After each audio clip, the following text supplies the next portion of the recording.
Donc, on va corriger l'exercice 5. Il faut faire attention, il y a un petit piège dans l'exercice 5. La première question, on vous donne un point. Et on vous donne un vecteur directeur. Donc, on va l'appeler U, par exemple.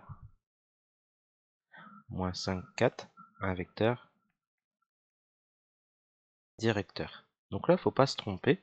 C'est quand on vous donne un vecteur directeur, ses coordonnées sont moins BA. Donc, moins B, c'est moins 5. Et A égale 4. Donc B est égal à 5 et A vaut 4, ça c'est bon. Donc, qu'est-ce qui se passe? Notre droite D, pour équation cartésienne, 4x plus 5y plus c égale 0. Maintenant, pour trouver c, il faut choisir un point, donc le point A, on n'a pas le choix ici. Ça appartient à la droite D, donc on remplace. 4 fois moins 6, plus 5 fois 8, plus c égale 0. On calcule. 6 fois 4, 24, donc moins 24. 5 fois 8, 40. Moins 24 plus 40, donc on est à 16. Donc C égale moins 16. Donc conclusion, D, pour équation cartésienne. Alors plutôt, c'est mal dit là comme ça. 4x plus 5y moins 16 égale 0 est une équation cartésienne de D.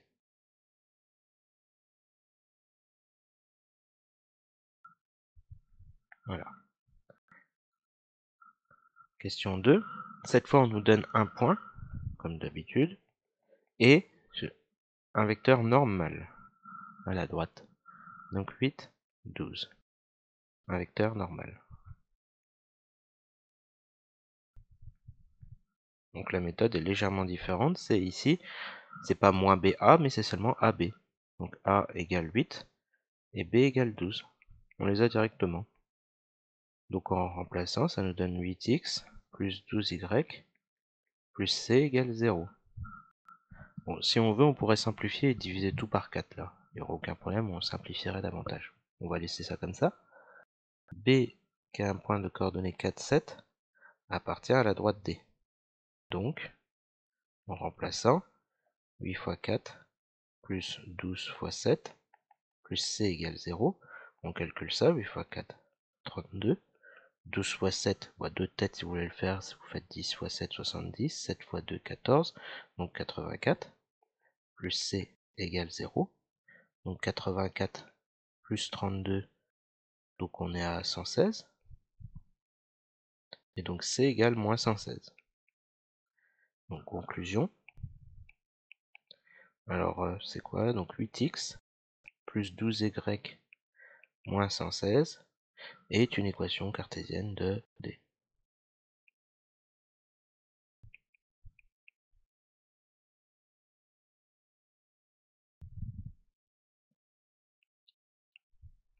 Voilà. Donc ça, c'est ce qui termine cet exercice 5, qui normalement n'est pas très compliqué. L'exercice 6. Alors l'exercice 6, on nous donne une équation, moins 3x, donc une équation cartésienne d'une droite D, moins 3x plus 2y moins 5 égale 0. On se demande si le point A appartient à cette droite. Le point de coordonnées moins 2, 6. Pour calcul, moins 3 fois moins 2, on remplace x et y par moins 2 et 6, plus 2 fois 6, moins 5. Et on regarde si le résultat nous donne bien 0, comme on devrait avoir. Moins 3 fois moins 2, donc ça fait 6, plus 12, 2 fois 6, 12, et moins 5. Donc ça ne va pas donner 0, hein, ça va donner, alors c'est 13. C'est différent de 0, donc A n'appartient pas à la droite D. Voilà, tout simplement. Maintenant, regardons un vecteur normal à la droite. On sait qu'un vecteur normal, ses coordonnées, c'est B, AB, pardon. Donc ici, il suffit de regarder dans le coefficient de la droite de l'équation cartésienne, on a moins 3 et 2. Donc A vaut moins 3 et B égale 2. Donc, n qui a pour coordonnée moins 3, 2 est un vecteur normal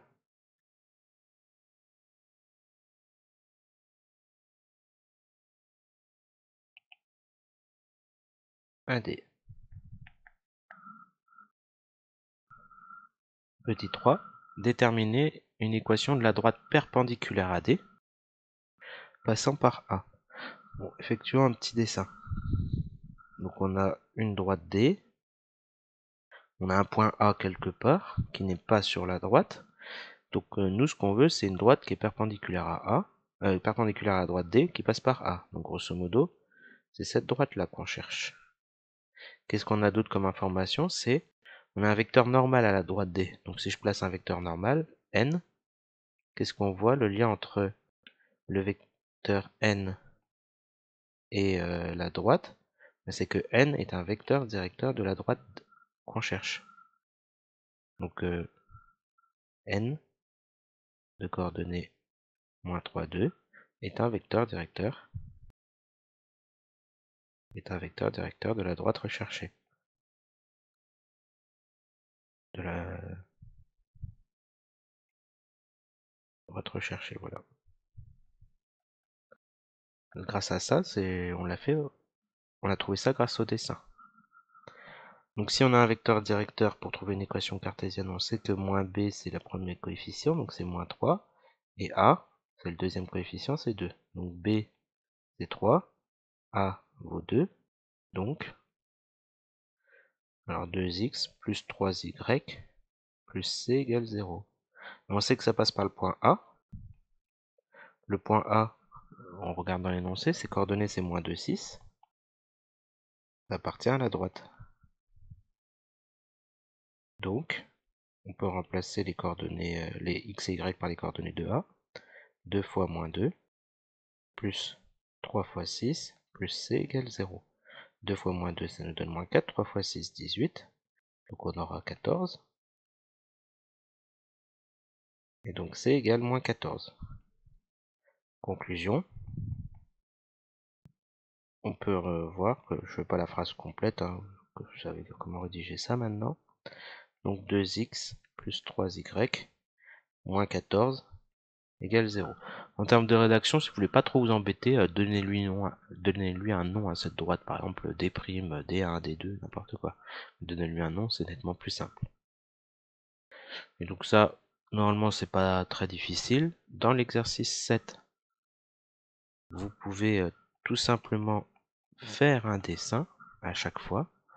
Donc pour le premier point, si les droites D et D' sont parallèles, donc si on prend D et D' parallèles, nous qu'est-ce qu'on veut? On travaille sur des vecteurs directeurs.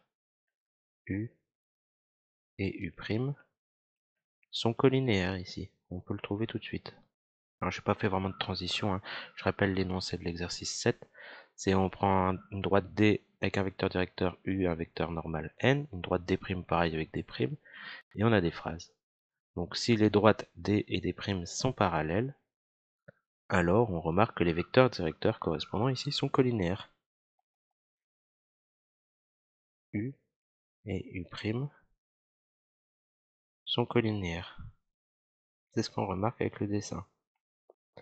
Le deuxième point, on nous dit quoi? Si les droites D et D' sont perpendiculaires. Donc on regarde D et D', on fait un dessin. Perpendiculaire. Qu'est-ce qu'on nous parle? On nous parle des vecteurs U et U'. Qu'est-ce qui se passe sur U et U'? Ici, ils sont comment ces vecteurs? Ils sont orthogonaux. Donc jusque-là, ça paraît logique. Le troisième point, donc on est toujours dans le cas droite perpendiculaire, mais on nous parle de quel autre vecteur? On nous parle des vecteurs U et N'. Alors U c'est placé, N' c'est un vecteur normal à la droite des primes, donc je le mets ici. Et comment sont ces vecteurs? Les vecteurs U et N', ici ils sont, donc je vous montre avec le laser ici, les vecteurs N' et les vecteurs U, ils sont collinéaire.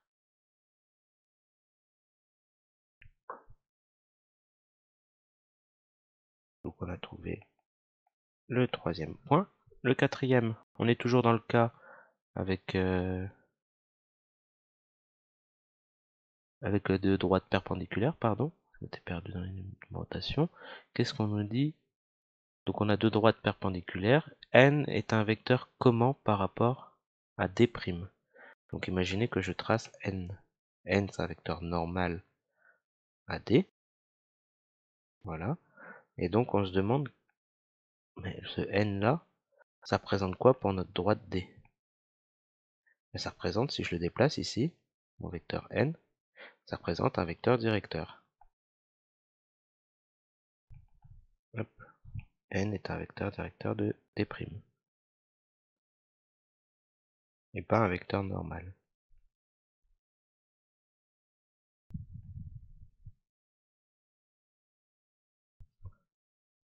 Enfin, si les deux droites sont parallèles, donc on retourne à du parallélisme, ok, donc je trace à peu près deux droites parallèles, D et D'.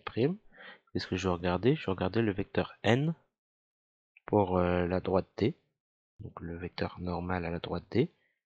Qu'est-ce que c'est par rapport à la droite D'? Ben, déplaçons ce vecteur normal N. Qu'est-ce que ça représente pour la droite D'? Ben, c'est aussi un vecteur normal. N est un vecteur normal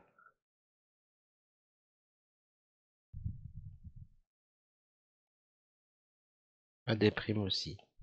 Tout simplement parce qu'ils sont parallèles, ça rejoint le fait que si on a deux droites parallèles, toute perpendiculaire à l'une est perpendiculaire à l'autre.